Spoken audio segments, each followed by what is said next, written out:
and I want to thank Senator Klobuchar and Senator Menendez for being here. Today I had a productive discussion with Secretary of State designate Tony Blinken and Director of National Intelligence designate Avril Haines. We had a wide-ranging discussion that covered the globe and priorities for the U.S., foreign policy, national security. In particular, I urged the incoming Biden administration to be tough on China, but in a smarter, more multilateral way than the Trump administration was. What was immediately clear in our discussion is that President-elect Biden's foreign policy and national security team are exceptionally qualified, accomplished individuals with the expertise to protect our nation and advance American interests abroad. In addition to Tony Blinken and Avril Haines, she corrected my pronunciation, it's Avril, President-elect Biden continues to roll out an impressive slate of nominees to his cabinet and other key administrative positions. Now, after all we went through over the past 4 years, I would expect that almost all of President-elect Biden's nominees would be widely acceptable to the Senate. After all, Republican senators looked the other way and confirmed several of Donald Trump's unqualified, ethically compromised, and scandal-plagued appointees. Republicans argued that a president deserves broad deference when it comes to the cabinet and official appointments. Well, Republicans ought to give President-elect Biden the same deference. But we're already seeing more pearl clutching about overblown complaints from Republican senators who conveniently ignored scandal after scandal in the Trump administration. Honestly, the hypocrisy is astounding. After spending 4 years pretending they didn't see the latest insane tweet from President Trump, Republican senators have just found the passwords to their Twitter accounts, since they're now suddenly concerned about what's being said about them on Twitter. But after the caliber of nominees that this Republican majority confirmed over the past 4 years, it would be impossible to take them seriously. The Senate committees should prepare to hold hearings on President-elect Biden's nominees in January, immediately after the Georgia elections. That's what the Senate did for President Trump and for President Obama. That's what the Senate must do for President-elect Biden as well. Our nation's facing unprecedented crises. We need the next administration to hit the ground running to tackle these multiple challenges. That means ensuring that on January 20th, 2021, President Joe Biden and Vice President Kamala Harris have much of their team in place. I hope my Republican colleagues will look at Joe Biden's nominees based on their merits and their impressive credentials and not let petty political animus get in the way. Senator Menendez. Well, thank you, Mr. Leader. Look, I want to echo, particularly in the national security front, the leader's comments. This is about our nation's security and prosperity. It shouldn't be about politics. There's no question that the slate of nominees, particularly in the State Department, UN ambassador, and elsewhere, put forward by the President-elect are capable and qualified. Now, does the Senate have to do its due diligence and vet them? Of course. Do we have to understand their thinking and ask them about their views? Of course. That's part of advice and consent. But there's a difference between that and some who are already suggesting that they seek to weaponize the confirmation process and seek to turn it into a political wrecking ball. Those who ultimately, for their own purposes, as they may aspire for future election, to the presidency of the United States, wants to use the vetting process in a way that undermines the very essence of what we need our nation to be able to do on day one, is that the American people deserve to have a government that not only looks like America, but that is up and running from day one to deal with the pandemic and the economic wreckage that has come from the pandemic, and to pursue our interests and extend our values around the globe. Today, I was on a panel with European parliamentarians, and the cry from all, and these are all people from the European Union, elected, different countries, different political beliefs and whatnot, but the one thing they want to see is America be back and engaged in the world.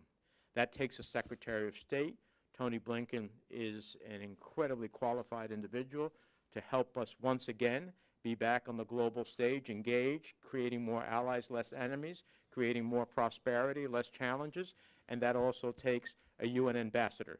And Ambassador Greenfield is an extraordinary. I know her. I helped her become the Assistant Secretary of State for Africa. When I was the chair of the committee, she's an exceptional example of an exceptional career diplomat. That's who we need helping lead the national security of the United States. That's what we need to get on day one, which means we need early hearings in January and a vote in order to guarantee it. Senator Klobuchar. Thank you very much, and thank you for your leadership, Senator Schumer, at this critical time, and thank you, Senator Menendez.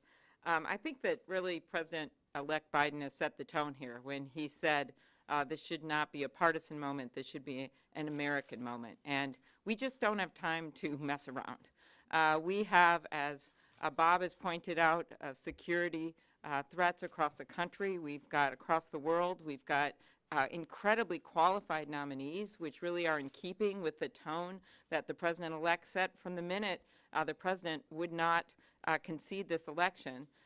President-elect Biden took the stage and said, you know what? Give me a chance, people that voted for Donald Trump, and I'll give you a chance. He set that tone, and now you see that tone in these nominees, in people like Tony Blinken, in people like someone who won't come before us for confirmation, but I must mention because he's from Minnesota and used to work for me, Jake Sullivan. You see people that are well respected, including Treasury Secretary-to-be Yellen. And so he has really lived his words in who he has nominated, and it's our job to get it done. And the last thing I would add is that we are in the middle of a pandemic right now. I don't have to tell you that. And one of the things that we need right now is stability for the rest of the world and for our own country. And I am been pleased that my colleagues are moving ahead with some bipartisan negotiations. Obviously, that's not done. We know we haven't heard good words from Leader McConnell on this, but that doesn't mean that we cannot keep moving ahead, because we cannot have no leadership for America in place when we want to lead the world when it comes to this vaccine. That's going to mean funding to get this vaccine out. If I said at home, you just can't drop a bunch of vaccines in the middle of Laverne, Minnesota, and think they're just going to magically show up there. It takes coordination on infrastructure, on storage, and the like. And to do that, we need Joe Biden to be able to put a leadership team both internationally and domestically. So I'm excited to work on this. I think we have had great nominees come forward, and it is on our Republican leaders and us to work together to get them confirmed immediately. Thank you, Senator Klobuchar. Yes, yes, ma'am. Questions. You sent a proposal to Leader McConnell on COVID relief last night. What was in it, and are you let going of the $2 trillion demands that you previously had? And also, I'd like you to respond to Attorney General Bill Barr saying there was no widespread fraud, please. Well, in response to Attorney General Bill Barr, I guess he's the next one to be fired, since he now, too, says there's no fraud. Trump seems to fire anyone in that regard. In the first, Speaker Pelosi and I sent yesterday a proposal to Leader McConnell in an effort to get things moving. I'm not going to get into the details. It was a private proposal to help us move the ball forward. But let's make no mistake about it. I just heard Leader McConnell say he's going to put another partisan proposal on the floor. He's going to talk to McCarthy and Trump and put something on the floor. The obvious fact of the matter is the biggest impediment to getting an agreement is the Republican leader refusing to negotiate in a bipartisan way. He knows darn well the House is Democratic majority. He knows darn well he needs Democratic votes in the Senate to get anything done, since a number of his people won't vote for any proposal. And yet he continues to negotiate in a partisan way. Speaker Pelosi and I sent him the proposal in a good faith effort to start to get him to negotiate in a bipartisan way. I always welcome and encourage my Democratic members to talk to Republican members, and there's another proposal that way.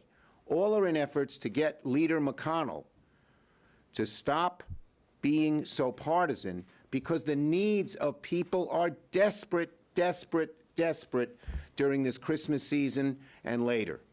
He indicated that he wants to add it to the must-pass government funding bill. Are you worried about getting jammed and that you've lost your negotiating power and you're going to have to accept whatever he comes up with the president? Let me just say, I hope McConnell will start doing things in a bipartisan way. Every time he's tried to do it in a partisan way, it has failed. Mayor Schumer, it seems like there's a debate within the caucus about holding committee chairmanships and leadership positions. How do you plan to proceed as leader on this issue? Look, I think the bottom line is every 2 years, we have a robust discussion in our caucus about the caucus rules and what should be changed and what shouldn't be changed. And we're going to have another good discussion in the next few weeks. This morning, there was a $900 billion bipartisan proposal proposed. What do you think of that proposal specifically? Is your letter more than that, or around the same? Again, our letter was done in a private way to get McConnell and maybe the White House to move. So I'm not going to get into its details.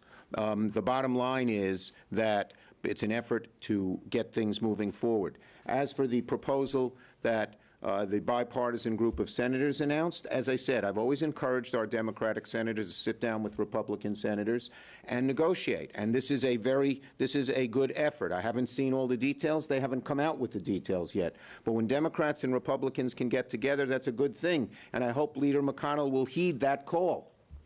Yes. So, I'm assuming by this that Leader McConnell hasn't responded to your letter Not in yet. any sort We of hope way. he will. It was just What sent about yesterday. Secretary Mnuchin? Did he respond when he spoke? We on the just, not yet.